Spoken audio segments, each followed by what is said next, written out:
Hey fam, Taylor here. I was a cute kid growing up, and I attribute my cuteness to my hair. I had the bowl cut. I loved my hair, but I've always had this love-hate relationship when it came to haircuts. For instance, I loved the feeling of clippers on the back of my neck. And I loved playing with hair trimmings that fell on my gown. But I hated interacting with the stranger who cut my hair. Their body would always be up against my face as they worked. Ugh, it almost seemed like it was a requirement. I never knew when to move my head and when not to. It was dreadful. When I was in elementary school, the awkward interaction would be diffused because I went with my parents. They handled all the talking. It'd be a family affair. My brother and sister would go and we'd all get haircuts. One weekend, we went to Supercuts and it was just like any other day at the salon. My brother got his haircut, then my sister, and I went last. I got called up to the chair and skipped over with excitement, eager to play with those fallen hair trimmings. When I sat down, the stylist asked, "What would you like?" But no one answered her. It slowly dawned on me as I looked around. My dad wasn't there. Apparently, my dad was preoccupied with a work call or something. I've never told a barber how to cut my hair before.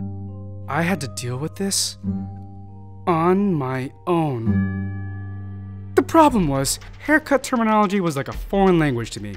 All I knew was that somehow numbers were involved. I wasn't sure if it correlated to the amount of hair cut or if it was like ordering a combo meal at a fast food restaurant. I panicked and said the number that sounded the most familiar. 2. Okay. The stylist got to work. She understood! I broke the code! For the first time, I felt the warmth of independence. Until I saw the first trimmings fall on my gown. It was the thickest clump of hair I've ever seen leave my body. It looked like a small rodent. It was almost cute. Then another fell. Then another. And another. Then I looked up and saw the monster I created staring back at me in the mirror. I asked for a buzz cut. My beautiful strands of hair gone. I looked like a porcupine. My brother and sister witnessed everything from afar, while laughing. But those two were the least of my worries. What worried me the most was knowing I had to face my peers Monday morning at elementary school. Dun, dun, dun. I tried to play it cool and hide my haircut by wearing a hoodie. I even tried to sit in the back to avoid questions, but it wasn't long before Miss Spangler singled me out. No hoods in class, Taylor. I didn't move. My seatmate gave me a nudge. Taylor, no hoods. I could be wrong, but I remember the class starting the chant. No hoods, no hoods, no hoods, no hoods. All eyes were on me when someone yanked my hood down from behind. The class went silent, and my secret was revealed to the world.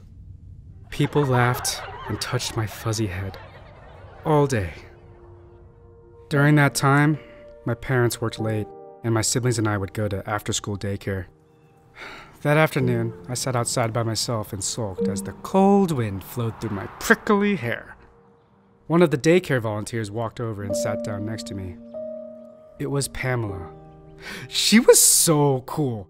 She was the senior in high school who was accepted to college and volunteered at the daycare center because she already knew she wanted to go into pediatrics. And she was really pretty. She looked at me with those beautiful eyes and asked about my hair. I told her the whole story. The number 2, the teasing, the shame. She reached over and touched my hair, just like everyone else. However, she said something I didn't expect. I like it. It would look good if you spiked it. As she got up and walked away, I sat there in silence, thinking about what she said. And that's why I buzzed and spiked my hair for the next 8 years. I realized something that day. Negative experiences can lead to positive growth. I could turn adversity into opportunity. It just takes a shift in perspective. I also realized I only change my hairstyle when someone messes up. No pain, no gain, right? Thanks so much to Dom for animating me and my Awksome story. Check out his channel and the rest of this series over there. Later!